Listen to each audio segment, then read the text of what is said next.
Okay, hello and welcome everybody to Filmlites. This is the film show on the Handsome Cobra channel where we talk about, you guessed it, movies. I am your host, Gregory Cobrana, also known on the YouTubes and interwebs as, you guessed it, baby, Handsome Cobra. Gregory Cobrana as well. I think I said something like that. Yeah, I always get it mixed up. But yeah, we're going to delve in today and talk about the movie Mandy by director Panos Cosmatos. And he has directed, I believe, another movie called Beyond the Black Rainbow before this one. I think that was made in 2010 or 2013. I can't remember what the exact date is. But yeah, Beyond the Black Rainbow, I have not seen it yet. I actually ordered the movie and I'm waiting to see it. But I can tell you that it has a very kick-ass soundtrack. Beyond the Black Rainbow does, so does Mandy. Beyond the Black Rainbow, the soundtrack is more synth, like new wave stuff like that, of that nature. Very good. It's like one of those things that you can just put on in the background and just kind of like lay down and just kind of let your mind wander and in a dreamlike state. It's really cool. But Mandy, I would say that the music, I especially like the love theme of Mandy. I think it's a very great track. The thing that we usually do here on Filmlites, which is no filler, all killer. We actually get into stuff that I liked, disliked, my overall thoughts and opinions on the movie, things that I probably wish they would have done, things I would have liked to have seen, things that my interpretation of the story and narration that had been laid forth, and what just my overall thoughts on it and things of that nature. So I will say that it's also a movie that stars Nick Cage, and Andrea Riseborough. Now, I do not know the actress Andrea Riseborough, but I mean, from what I saw of her performance as Mandy Bloom, she was really great and really compelling, and I thought that she did an amazing job. And Nick Cage as Red Miller, also phenomenal performance by him. I thought he did outstanding work in this film. It's not because nowadays you don't know what Nick Cage you're going to get. If you're going to get the just trying to pay back taxes Nick Cage and trying to stay out of prison Nick Cage, or if you're actually going to get a compelling story and or a compelling performance from him, Nick Cage. But you can tell that Panos Cosmatos, he is like one of those. He is an art director, an auteur, if you will, in the making. I mean, Mandy is the second film, as far as I know. And yeah, you can tell that he has that. It's overall my general thoughts and feelings of it. I liked it. I really did. I enjoyed the film. I thought it was a very good film. Very lush and vibrant. The color scheme and the color palette in this, and the way that he uses color is just so phenomenal and so breathtaking. And just the world building that he does in this, and just the things that the unspoken world building as well, is what I find probably fascinating the most of it.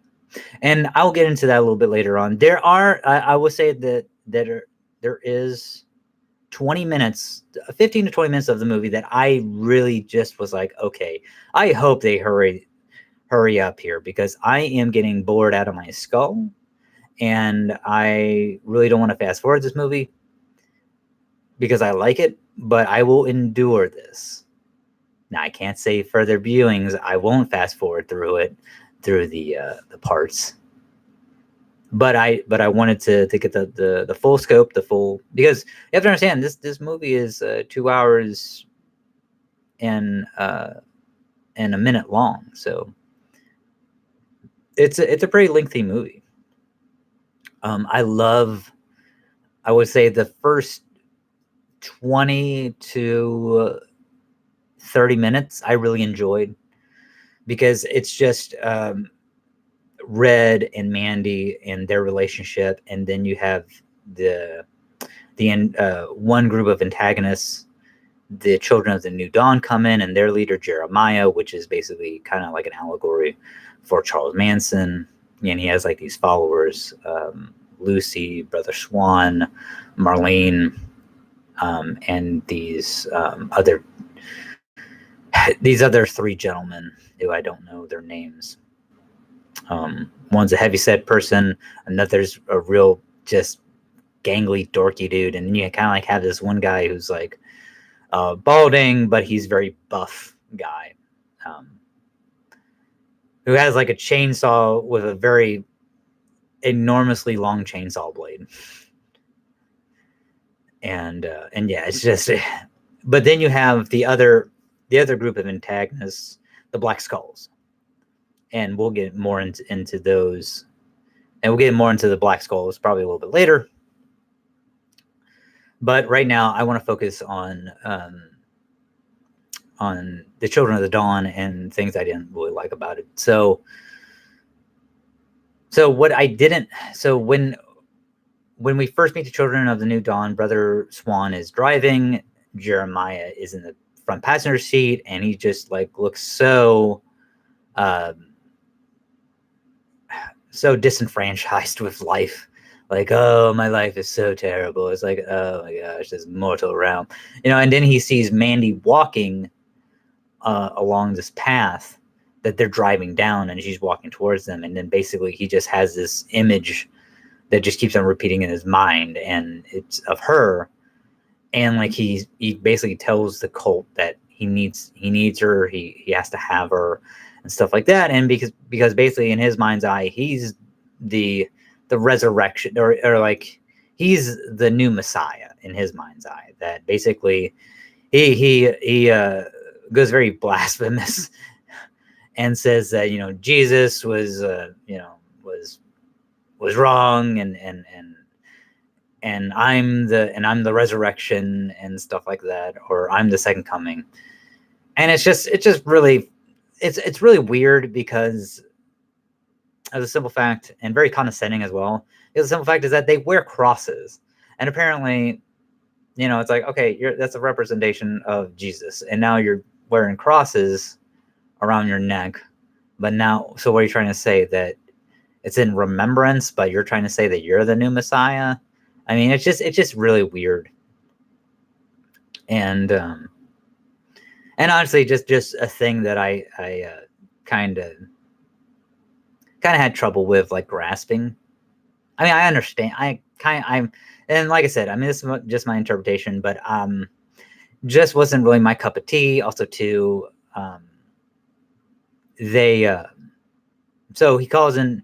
So basically, he calls in Brother Swan because they're at this like motel, I believe, and he tells him, like, listen, look, you know what to do. I need this woman. I need her to be a part of our group. And do you have the horn of Abraxas? Do you know where it is? And it's just like, and like, just the name, the Horn of Abraxas, is just badass. I mean, it's like, fuck yeah, Horn of Abraxas. All right. I mean, I don't really trust it in the hands of these mofos, but yeah, okay, a Horn of Abraxas. And then basically what they do is that they actually give the heavyset guy as payment to the Black Skulls, because their whole thing is like blood for blood, right? And so yeah, so he and when he uses the Horn of Abraxas, he uses it twice, to call them, to summon them. and it's really and just like the sound effect is like really cool. I thought it was pretty amazing. Uh, and and also too, like a lot of this movie, like another and I've said this before about another movie, but the unsung hero in this movie is actually uh, the soundtrack. The soundtrack plays a pinnacle role as a character in it, because without the soundtrack, honestly, I would it it's it would just be a very great looking movie. It wouldn't be it would be very vibrant, very lush, very stark looking. But the thing is that it wouldn't grab you in your emotions like the way that it does without the soundtrack. You know, if it didn't have it. And the person, the composer, his name is Johan Johannesson. And the thing about Johan is that he actually died right after making the soundtrack for the movie. And I believe, if I'm not mistaken, he died of a cocaine overdose. So, you know, totally went out like a boss. I mean, I guess. But yeah, and yeah, I mean, like I said, the music is just, it's an unsung hero. It's an unsung character of the movie. Without it, I don't think that the movie would be as rich, and it wouldn't have captivated my attention the way that it did. Because there, like I said, there was about 15 to 20 minutes where I'm just kind of like, okay, and I don't know, and I don't think that that and I think within that 15 to 20 minute time frame, I don't really think that there is the soundtrack playing. So that's another thing too, where I'm just like, okay, or the soundtrack is like so mute, or just so monotone that you don't really notice it. And just and what I was talking about before, just the world building in general. Like there's like before we enter the Children of New Dawn, there's a segment where Red and Mandy, they live in the Shadow Mountains, and it is set in circa 1983, and Ronald Reagan is president, because Red is a lumberjack. You see him in the beginning, and he comes back. He's driving back to the Shadow Mountains, and he has the radio on, and you hear a monologue of Ronald Reagan, basically on the radio, and then he just turns it off, which I thought was pretty funny. But yeah, so and then it actually tells you that it's circa 1983, and the setting, which I think is really cool, and I like that because, you know, Ronald Reagan was president, I believe, in 1980 all the way to, or I think he was, yeah, 1980 or 81 was when he took office, and then all the way up to 88, 89, and then George H.W. Bush, you know, was basically Ronald Reagan light, you know, so we got 4 more years of Reaganomics, but Ronald Reagan light. But yeah, it's just that encompassing of the 80s, and just that time that making it kind of a period piece, but also too, you have to question whether or not we're actually on Earth, because there, and this is going to be spoilers, so I'm sorry. You know, I hope that if you're listening to this or you watch this, that you get intrigued, and hopefully just off of my viewpoint, that you'll actually watch this movie and have a good experience of it for yourself. But there's this intimate moment that Mandy and Red have.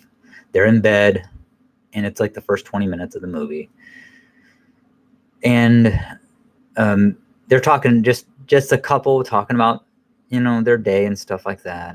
And, you know, Mandy's going, telling Red that she was reading this book, and he's like, "Oh, the big thick one." And she's like, "Yeah," and she's like, "It's pretty cool. It's pretty awesome." Talks about the planets and stuff like that, and he asked her, what's her favorite planet, and she says that basically it's Jupiter, and the reason why is because she actually says that there's a raging storm inside Jupiter that's been going on for 1,000 years, and the surface of it is just it's unlivable, it's uninhabitable, but maybe one day it will be. And then she asks Red what's his favorite planet. He's like, Saturn, and she's like, Saturn's pretty cool. And she's like, it talks about Saturn in the book and stuff like that, and he's like, I changed my mind. Galactus. And she's like, Galactus isn't a planet. He's like, well, he eats planets. And then they have like a just this like warm, intimate moment between like two people, a couple, and it's very lighthearted. It's a beautiful scene. It's a beautiful scene. And then then after that, we meet the children of New Dawn and all this jazz, and then we see, and the part that kind of gets me is that the children of New Dawn, Brother Swan uses the horn of Abraxas, they call the Black Skulls, and then basically both antagonist parties sneak into the home of Red and Mandy while they're sleeping, and the children of New Dawn drug Mandy, and Jeremiah, the cult leader, is trying to seduce her with his music, that his record that he made, and in Red and Mandy's own home, nonetheless.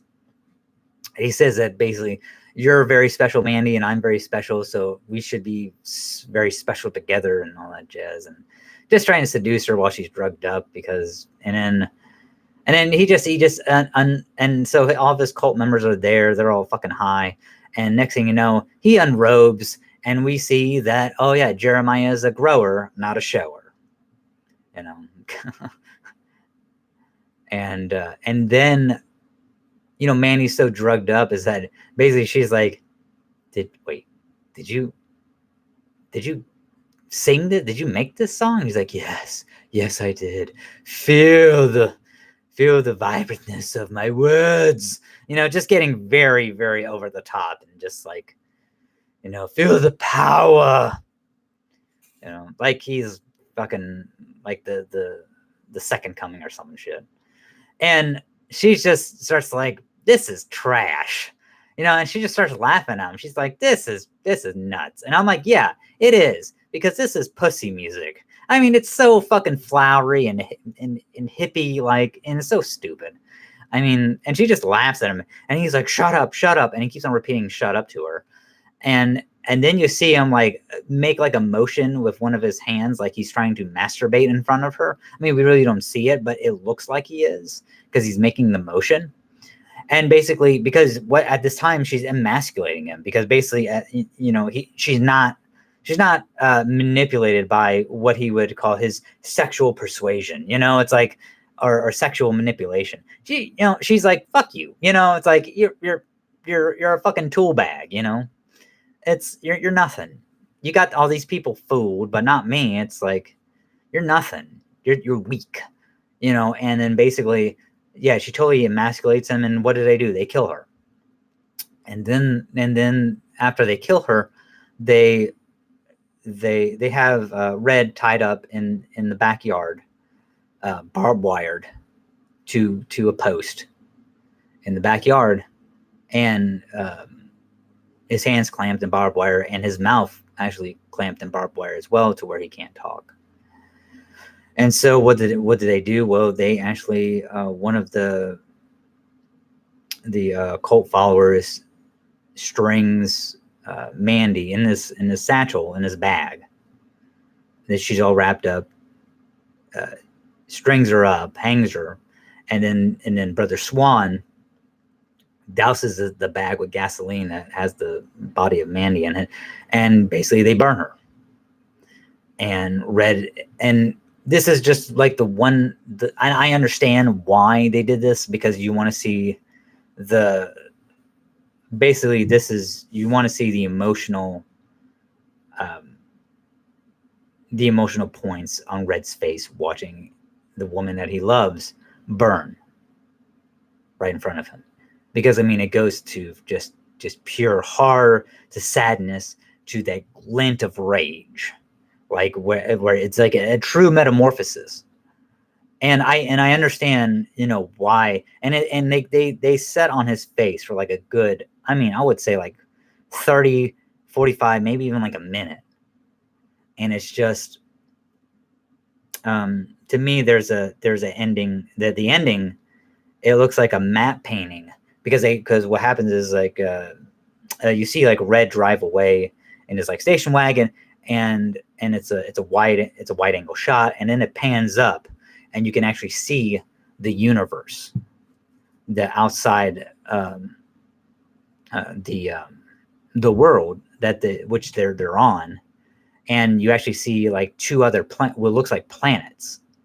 And one could fathom that the bigger one, there's a bigger and smaller one could fathom that one is Jupiter and another is Saturn, even though Saturn doesn't have the rings, even though the small one doesn't have the rings around it, or it could be like a moon. Or maybe at this time, or at least they're so close to Saturn that you can't see the rings, because the ring encompass them. So it's like so they're so close to it that you can't see the rings, the gaseous rings around Saturn. I don't know. It's just an interpretation. But then you have to say, okay, what planet are they on then? If they're not on Earth, well, one could interpret that actually this is a planet of Mandy's creation. That this is her doing, and this is a manifestation of Mandy, this planet that he lived, because it does not look, other than the human beings being on there,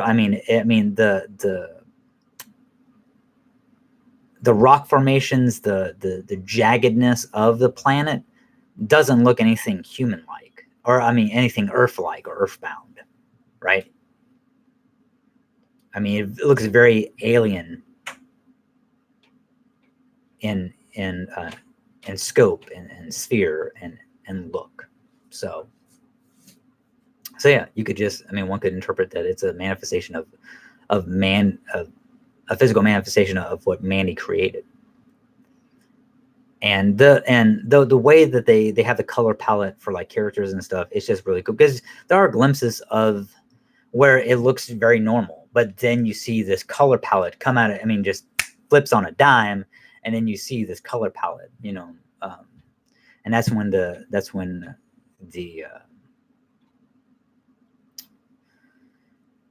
it becomes very lush and vibrant and just colorful, and it's cool. I thoroughly the cinematography and the visualness of it is just phenomenal. So yeah, and after that, after they burn Mandy, this is when like shit just kicks into high gear, right? Because like I said, Red has that glint in his eye of like sheer pure rage, and then he frees himself because of all the anger and rage that he has. Frees himself, goes back in the house. Dude has on Patty Whitey's a jersey shirt that has a tiger's head on it. Plus, he has on those white 80s socks that has like the 2 to 3 stripes on them that would either be like red, green, yellow, blue, up at the top of the sock.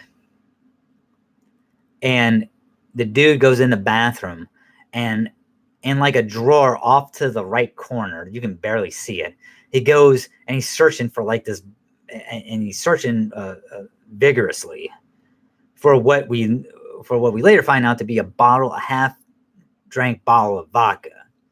And this is when this motherfucker, he goes primal. Like, he goes full on tiger, like Shere Khan type shit. And I'm just like, hell yeah. Because he's just drinking, and you see him just like holding his throat, like, oh, like it hurts him so much because it's burning his throat. He pours the vodka on his wounds and stuff. He pours the vodka on, he got stabbed in the side by Jeremiah. I kind of skipped over that. So basically, Jeremiah says that while right before they burn Mandy, there's this. He says this is a sword of the Pale Knight, or the blade of the Pale Knight. And then he stabs Red in the side, just like the Roman soldier did Jesus in the Bible. And Red's bleeding out, so he pours the vodka on the wound on his side, and then he sits down, and he's just like, and then the camera, it's a wide lens shot. It starts tracking in, and then just the you can see the camera operator just like hesitate, because he doesn't know what the F Nick Cage is going to do. But then he kind of goes, but then he goes back in a little bit more, and then Nick Cage is like, ah, ah, ah, and you just see him like just wailing in this like primal fucking like tiger, like just roar, and it's just like and then it gets up, and he just like, ah, and he just, my God, it's so powerful, it's so good.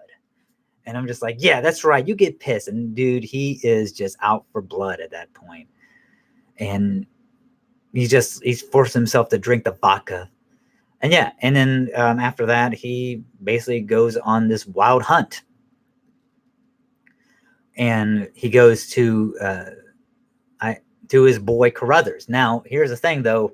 And Carruthers is played by the famous Bill Duke. So basically, if you don't know who Bill Duke is, I recommend the movie Predator. Not the Predator, not the new one, the older one, Predator, with Arnold Schwarzenegger and Carl Weathers, Bill Duke, Jesse the Body Ventura. I mean, yeah, it's a great movie. And yeah, it's just Predator from the 80s. So good. And yeah, it's kind of cool because when you first meet Carruthers, it's like there's lettering on his door that says "fuck off," and Red knocks on the door, and he's like, and he lives in like this trailer. He lives in this like in this Winnebago, and he's like, hey, don't you see this? Can't you read? And then he knocks on the door again, and he's like, oh, it's you. And then that they have a background together. Either they served in the war, or they're hunting buddies, or whatever. They have history. And then Red says, hey, listen, look, I came for the Reaper. And the Reaper is basically his crossbow. And he's like, hey, listen, look, well, if you're going to need that, I got you a present. It's like the top cupboard to the right. And then he's like, I made them myself. And there's these bolts for the crossbow. And he's like, what you hunting? He's like Nick Cage is like, these Jesus freaks, and he's like, they burned her right in front of me. And he's like, I didn't know that they were in season, man. And it's just their dialogue is so good, because that basically that they're brothers in arms, or they're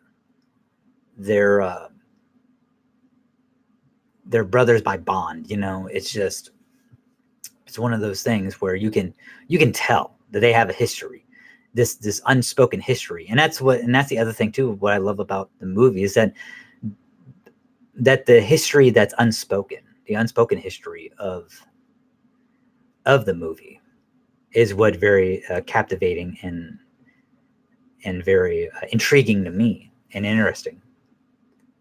I mean, I love that. And then he tells them about like the biker gang, and that's when we get a little bit of history from Carruthers. He calls them the Black Skulls, and he's like, "Listen, look, man, no one knows where the home base is. I mean, they just go and go." But he said he was listening on the CB. Basically, they're in the wild spirits or whatever, or the spirit lands or whatever they call it, whatever he calls it. I can't remember. It's like something spirit or spirit something. But and he basically gives them like a revisionist history, like a rumorous history about the Black Skulls, and like basically, yeah, they used to be these bikers, and they just were like a really rowdy bunch, and they would kill like men, women, children. They didn't give a shit. And then so there's a chemist, and basically the chemist heard what they were doing. So basically the chemist gave him a bad batch. And then ever since that bad batch, well, it didn't kill him. They ain't never been right ever since. So it just made the chemist made him even fucking worse. Chemist thought that it would kill him, but this has made him even worse. And they're just really, basically they're amped up to 11, where they were probably at like an 8. Well, he just turned them into 11. So,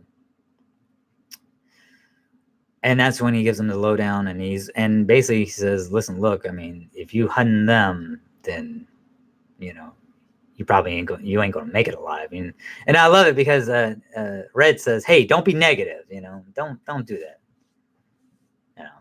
and yeah, man, it's so beautiful that Red goes after these motherfuckers, and just, oh, it's so good, and just, my God, it's great. And they actually take over this home of this couple, the Black Skulls, where he finds them, and like this one guy who's a part of the group, one real just real fat bastard, is on the couch watching porno and just doing this and just snoring this mountainous mountain of coke and of blow, and it's just like, my God. And it's just right off the fucking table. And then you see Red come in, and they fight.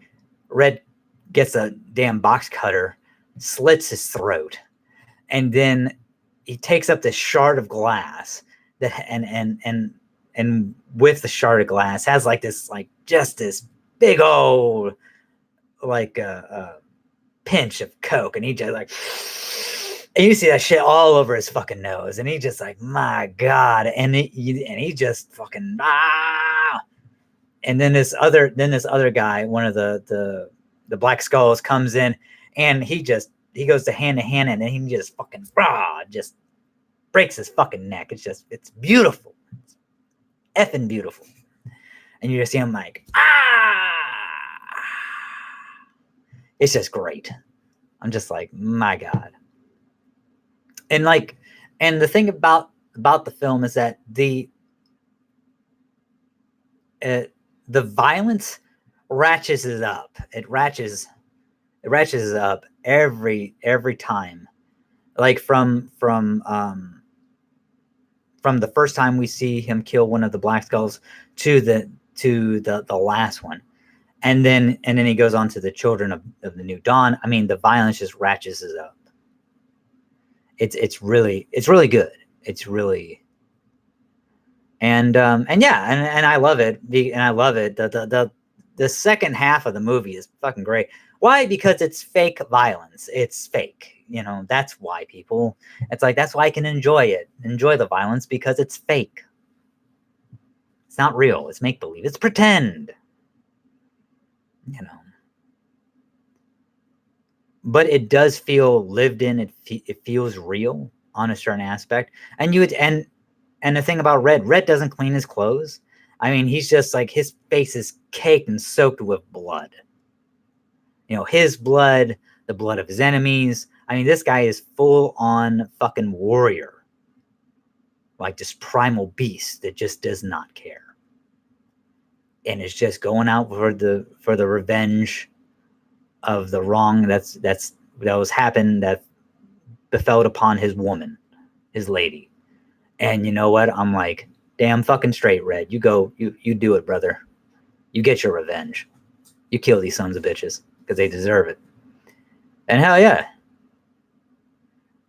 And that's what I love about it. And then one of the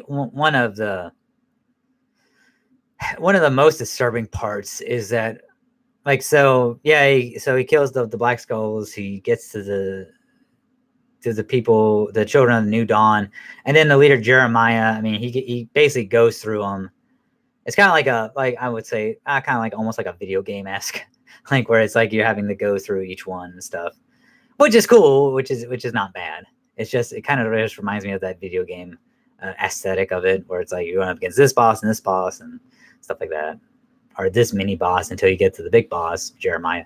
And Jeremiah, he just kind of like, you can't kill me. It's like, you knew before me. And he's like, I'll suck your dick, man. I'll blow you, please.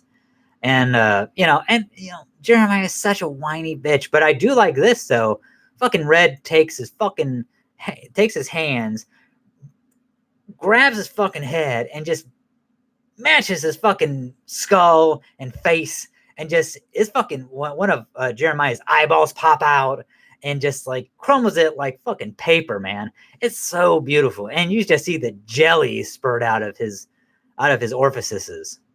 His ears, his mouth, his eyeballs. My God, it's so glorious. So good. And then that's when Red, he burns everything down. The children of New Dawn, where they set up shop now. He burns their home down. And then that's when we see like a Red drives off. Which looks like he's because he actually drives off first, and then he's having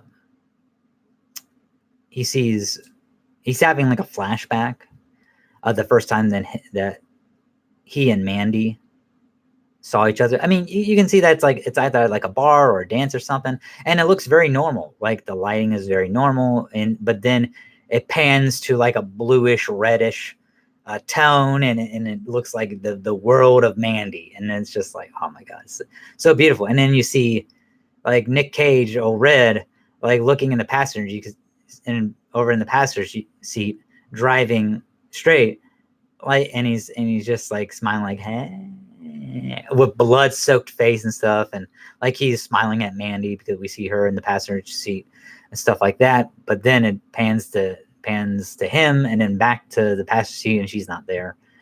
But then he starts driving forward, and then his attention is forward, and then he just drives off. And then that's when you have this wide angle shot, and then the camera pans up to the sky, and then that's when we see what looks to be like two planets, and basically they're not even on Earth. That they're on this very alien or foreign planet. And like I said, I mean, it's probably like a manifestation of Mandy, like she created this world, and yeah, that her and Red's coworkers inhabit. So, and the children of New Dawn too. But yeah, it's such. I mean, but yeah, I don't have a lot of negatives about this movie. I mean, I loved it. Like I said, especially the last hour of it is just so good. Because like I said, it just every scene is just ratchet up to the next. It's just so good. But yeah, just that 15 to 20 minutes that I can't it's just one of those things where it's just going so slow. I'm just like, come on. Because when you just focus on a character, because I'm just kind of like, I'm just getting, because that's when I check out. And I was checking out pretty hard. But then it finally ended and I was like, oh, thank Christ.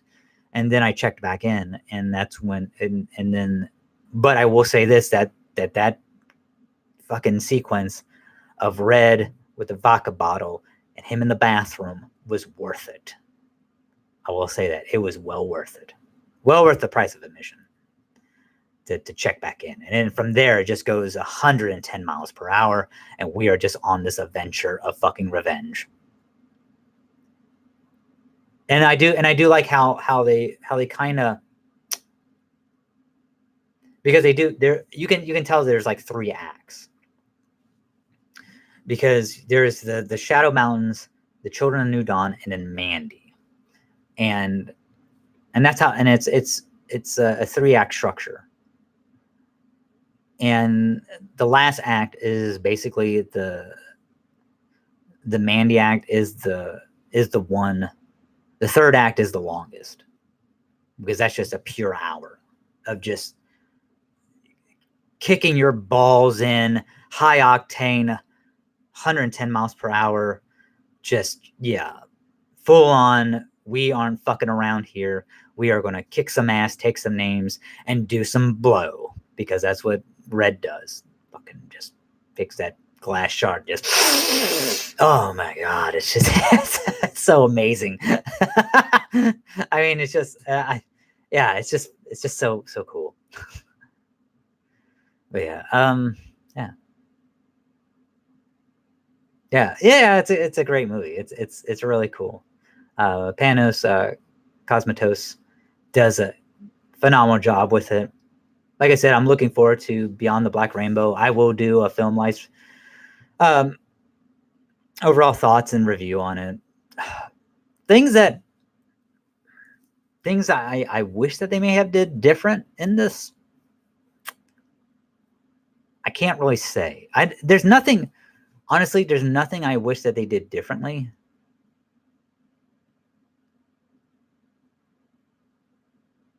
This is me being me. I wish there was a little bit more dialogue with Red and Carruthers, but I'm satisfied with where, because I would have liked to have known a little bit more about, okay, are they war buddies? You know, are they battles? Are they because basically you're left to interpretation, like what it is. I mean, you see Carruthers with a military jacket on, so you would have to imagine that they were in the Vietnam War together, or some war together, you know, or Mandy's planet's version of the Vietnam War. You know what I'm saying? Like a parallel Vietnam. May not have been Vietnam, but it was going on the same time, and they're both veterans of this war that parallels Vietnam. And see, I would have liked to have a little bit, but it's very intriguing too, that you can see the wheel spinning, and you're like, okay, it's like less is more in that sense, where you gotta kind of come up with your own interpretation of what of how they know each other, and why is the Reaper such a heirloom to Red. Because basically, because I will say this, I didn't say this, but Bill Duke says that, hey, you know, it's same place where you gave it to me the last time you left it here, you know, in great condition, too, just like when you left it in my caretake. You know, I mean, and you know that they have history, and I'm disappointed, but also I'm also satisfied that they don't do like a revisionist history on them, right? That is just left to interpretation. It's just me wanting my cake and eat it too. That's all it is. But I mean, other than that, I mean, I'm not. And here's another thing too. I mean, I do wish they would have spent a little bit more time with Mandy and Red. I wanted to see the. I mean, I was invested. I was invested in it, and Mandy's when Red got the revenge, it made total sense. Uh, and it's such a when Red comes back, when he pulls up to the Shadow Mountains after his day of lumberjacking or logging. He you see Mandy, she's an artist, like and you see her drawing sketches and stuff like that. And he's like knock knock, and then she's like, hey, you scared the crap out of me. You see her jump, and she's like, you scared the crap out of me. And she's like, and then he hugs her, and they both hug, and he's like, I said knock knock, and she's like, who's there? Eric Estrada. He's like, Eric Estrada, and she's like, Eric Estrada who? Eric Estrada from Chips. And they both share like a laugh, because he does the I don't give it justice, but you have to see it. The way his mannerisms and the pause from Chips. It's just so funny. And then they have a loving embrace and kiss each other and stuff like that. And then he looks over her shoulder at what she's drawing, and he's like, wow, that's really good. And there's actually a post-credit scene in the movie where at the end you actually see the desk where she was sketching, and to the left side you see a sketch of Red, and then kind of like you see his spirit animal, the tiger, kind of with his mouth open, kind of like that, kind of like in back of him, like where his head's at, kind of like in back of his head. It's like a side view. It's so fucking cool. I mean, basically, yeah, saying that, yeah, Red is his spirit animal is a tiger, and I love it too, because it's so awesome. It's like, my God, yeah, fucking savage beast, primal beast. It's just so good. Yeah, but yeah, the drawing is phenomenal, because I mean, it looked just like Nick Cage. I mean, it's a phenomenal piece, and plus, I mean, the tiger, the spirit animal tiger looks fucking phenomenal. The tiger's head looks fucking phenomenal. It's just so good, so detailed. It's great. But yeah, that's the post-credit scene of it. So, and they actually focus in on that for like a good, I would say, like 10-20 minutes, or 10 to 20 seconds, excuse me. Now, where they focused on Red's face, yeah, like I said before, I wish that they, for like a good 30, 45 to like a minute, I wish they focused on the planetary, when at the end, when the camera pans up, you see what looks to be two planets in the distance of the planet that they're on. I wish they focused on that, like 30 seconds to like a minute, instead of Red's face when Mandy is getting burned. But I do understand why they did it. I get it, and I understand. It's just that I just didn't really like it. That's just my basically my negative about it. I mean, I don't really have any, like I said, I don't really have any negatives about the movie. I thoroughly enjoyed it. I highly recommend this movie to people. It's just the colors, and just the relationship between Red and Mandy. I mean, it's like you feel it. You do feel it. It's an emotional ride. I will say that it's a very high emotional ride, and I bought into it. But like I said before, I did wish that there was a couple more scenes, like that we did have a couple more scenes with them just being a couple. And I would be amiss if I didn't mention the Cheddar Goblin commercial. That was pretty funny. Yeah, there's this crazy, I mean, it looks like something from the 80s commercial that has like this cheddar goblin, and the cheddar goblin just spews out this macaroni and cheese because it's for cheddar goblin macaroni and cheese, and he spews it all on these fucking kids, and it's just so funny. It's just weird, and this is like when Red, I think it's when he comes back in the house after he's all bloodied and shit, and yeah, it's just weird. But yeah, Cheddar Goblin. Gotta check it out. It's just it's so weird and funny. But yeah, and what would I like to see in the future? I can't say. I think would I like to see a sequel? Probably not. I mean, if they wanted to do another story in the Mandyverse, and explore other terrains other than the Shadow Mountains and the Spirit Falls, or wherever Red chased the Black Skulls to. I would like that. I would wholeheartedly delve back into this world and realm. Yeah. I mean, does it need to happen? No. But I mean, if Panos Cosmatos was like, you know what, I have a few more stories I like to tell within this world. That's kind of like that parallels or is an offshoot sequel to Mandy, kind of in the world set later on, and you can actually say that, yeah, I heard stories about this one guy, and you can have like the main protagonists like talk about, yeah, there was this one guy, talking about Red Miller, that this cult like basically burned his woman alive, and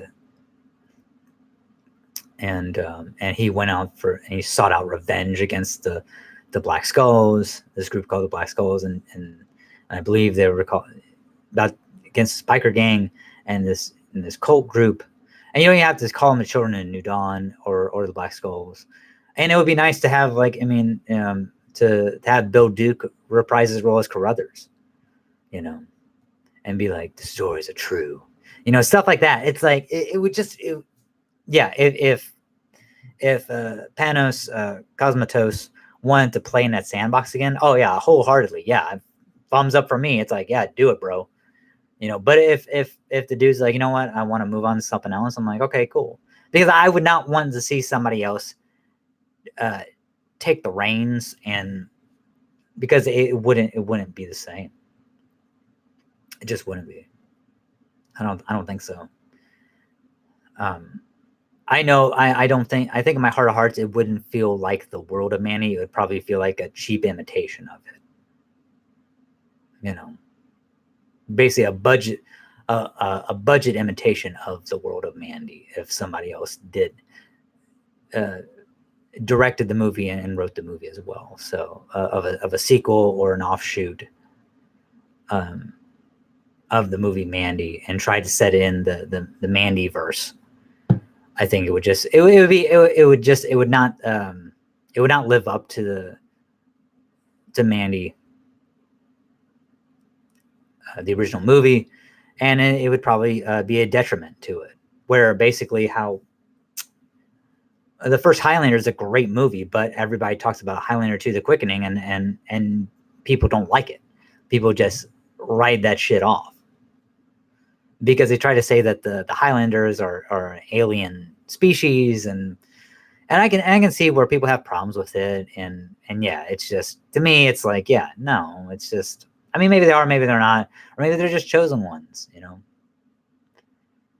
to fight in the Quickening and stuff like that, and to be immortal until they win the prize of living a mortal life. The reward is death. So it's like, but they also have like the knowledge too of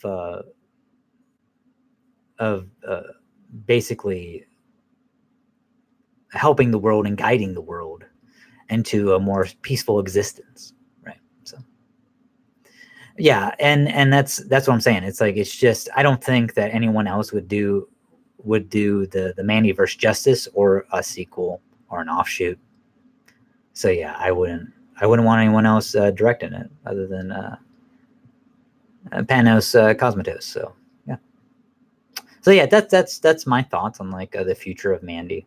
If you want to do a sequel, cool, you know. But if not, if he gave somebody his blessing, I still would be very hesitant. You know, it's like James Cameron giving his blessing. Shit.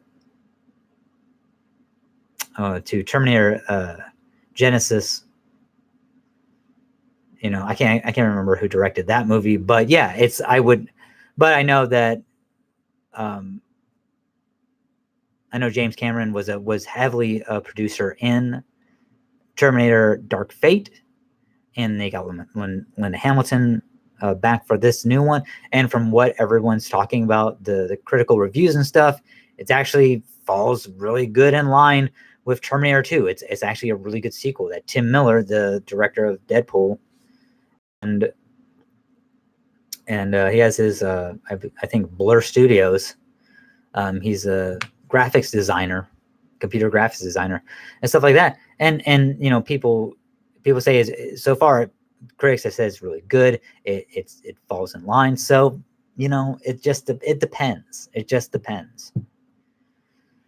But yeah, but I've been going on for about like an hour now, and yeah, I like I said before, I highly recommend the movie Mandy.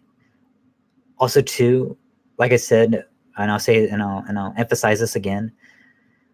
The an unsung character of the movie is the soundtrack itself. So it's totally metal, totally balls, you know, kicks you in the fucking scrotum and just will not let up. So yeah, just I highly recommend picking up the CD, or if you can get on vinyl or tape even. I don't know if tape's still a thing. But or you can get it digitally. But yeah, the Mandy love theme is I would say probably my favorite track on there. And yeah, so yeah, totally recommend it. Totally, really enjoyed it. It was a really good ride. So yeah, like I said before, just those 15 to 20 minutes, I wasn't almost checked out, but I didn't. So I stayed with it. So thank goodness. But yeah, hey, but thank you so much, everyone. If you want to help the channel out, please like the video, subscribe to the channel, or share with your friends, with a friend, or you know, multiple of friends. Why not, right? You know, it's like, you know, share it around. You know, let everyone know the good things we're doing here, and you know, try to, if you enjoy the content, try to build up a following a little bit. You know, but if not, totally cool. But thank you so much, everybody, for watching, and just want to say love to all, God bless, and as always, aloha. Thank you so much, everybody.